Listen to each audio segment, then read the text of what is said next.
Hampir seluruh wilayah di Indonesia berada di jalur rawan gempa.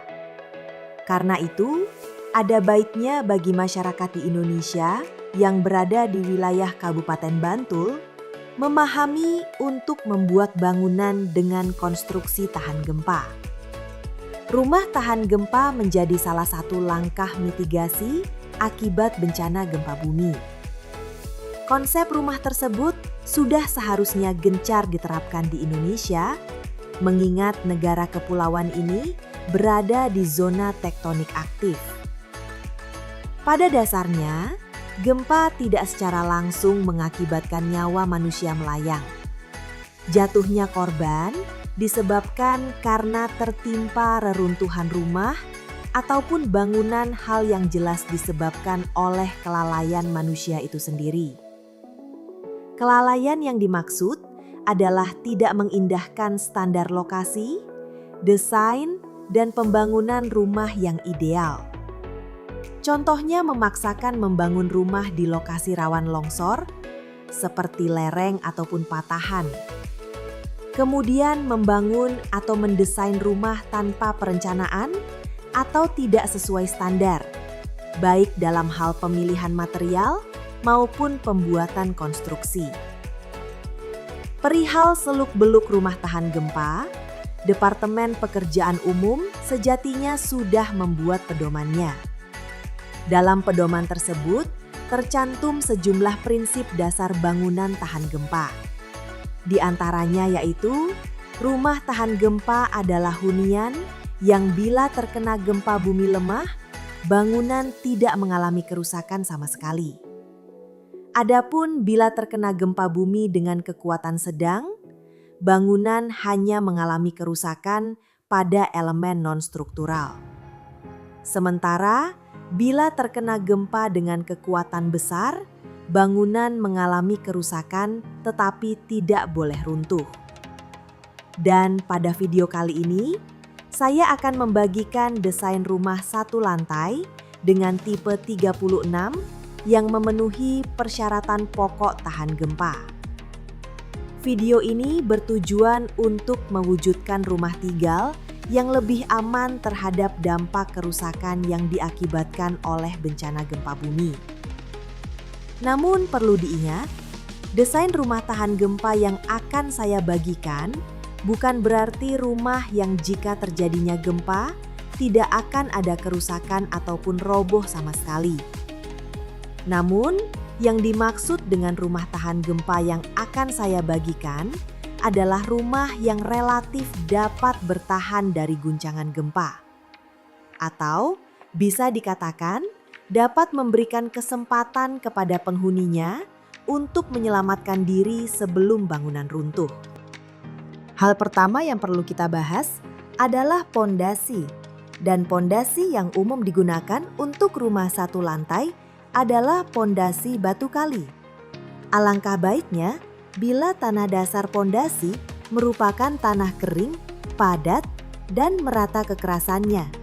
Jadi biasanya untuk menemukan karakteristik tanah tersebut harus melakukan galian tanah. Dan pada perencanaan kali ini, titik tanah terkeras berada pada kedalaman 1 meter. Setelah pengerjaan galian tanah, langkah selanjutnya yaitu pengerjaan urugan pasir. Pasir berfungsi menstabilkan permukaan tanah asli dan menyebarkan beban, sehingga beban yang dipikul permukaan tanah merata. Ketebalan urugan pasir yang dipadatkan sekitar 5 cm atau sesuai dengan kondisi tanah. Langkah selanjutnya yaitu pengerjaan unstamping atau batu kosong. Unstamping merupakan susunan batu-batu di atas lapisan pasir uruk dengan tinggi berkisar 15-20 cm. Dalam susunan batu tersebut diisi pasir ke dalam celah-celahnya sehingga tidak ada rongga antar batu untuk menguatkan perekatnya. Batu kosong tersebut disiram menggunakan air. Dan langkah selanjutnya yaitu pekerjaan pondasi. Pondasi terbuat dari batu kali atau batu gunung yang keras dan memiliki banyak sudut. agar ikatan dengan mortar menjadi kuat. Di mana mortar untuk pondasi ini menggunakan campuran 1 semen serta 4 pasir. Sedangkan untuk ukuran pondasi batu kali pada perencanaan kali ini yaitu lebar bawah 60 cm, lebar atas 40 cm, serta tinggi 70 cm. Pada saat proses pengerjaan pondasi, jangan lupa untuk menambahkan angkur pada pondasi batu kali.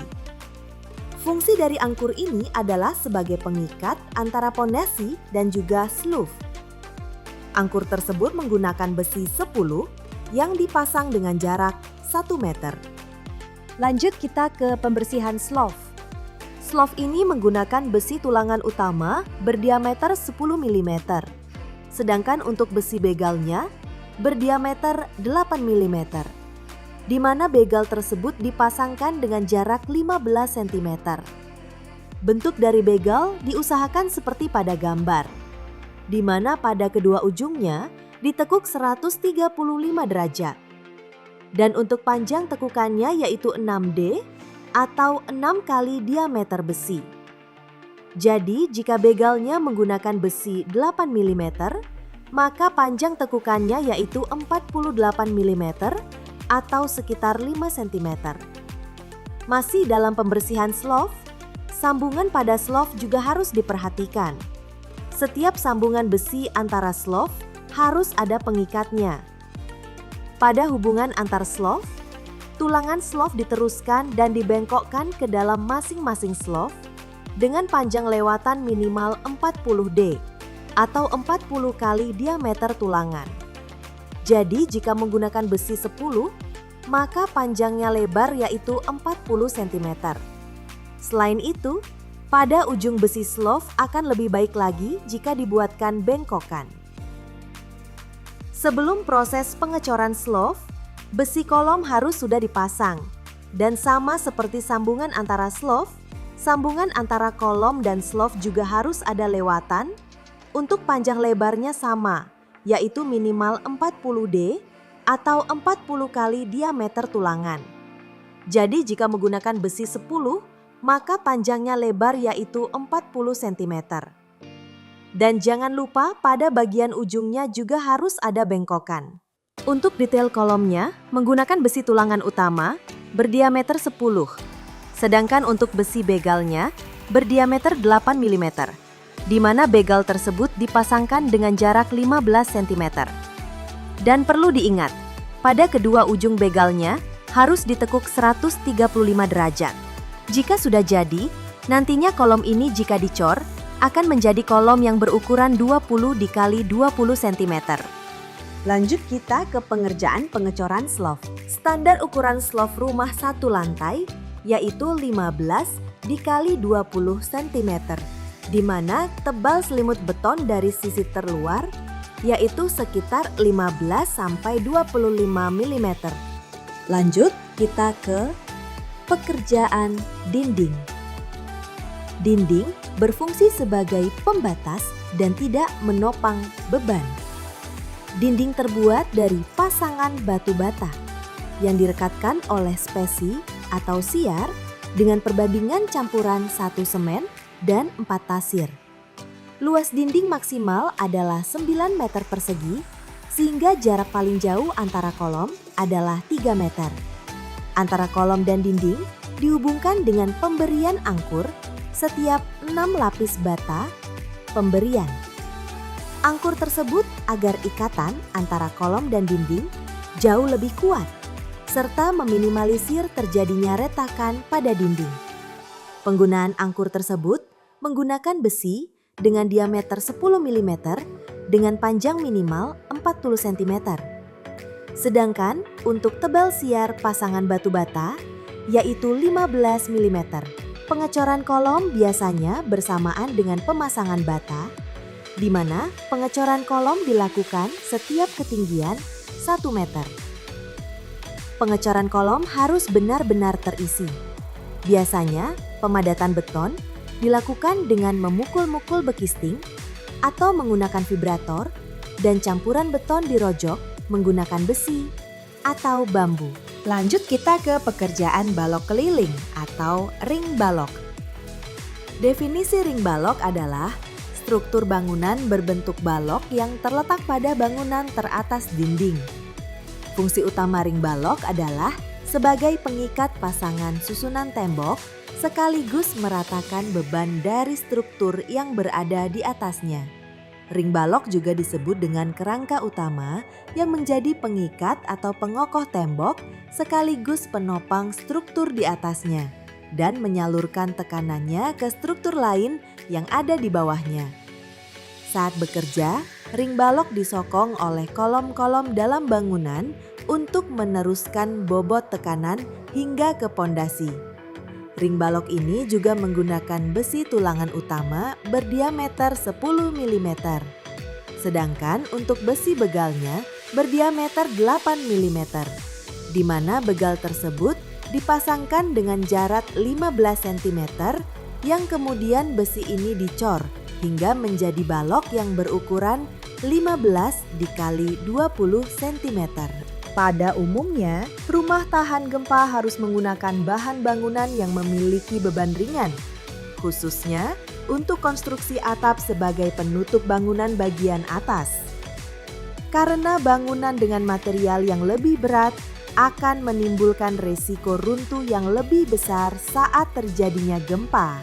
Struktur atap yang dipakai untuk rumah tahan gempa biasanya menggunakan baja ringan.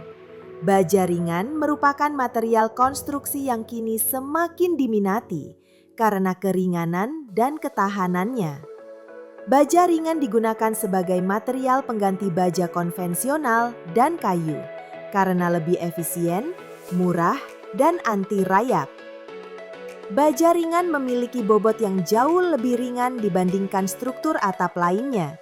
Tapi perlu diingat, material-material tahan gempa perlu dirancang membentuk struktur bangunan yang baik untuk mengoptimalkan fungsinya. Begitupun juga dengan baja ringan. Profil baja ringan perlu dirakit dengan benar agar menghasilkan struktur rumah tahan gempa.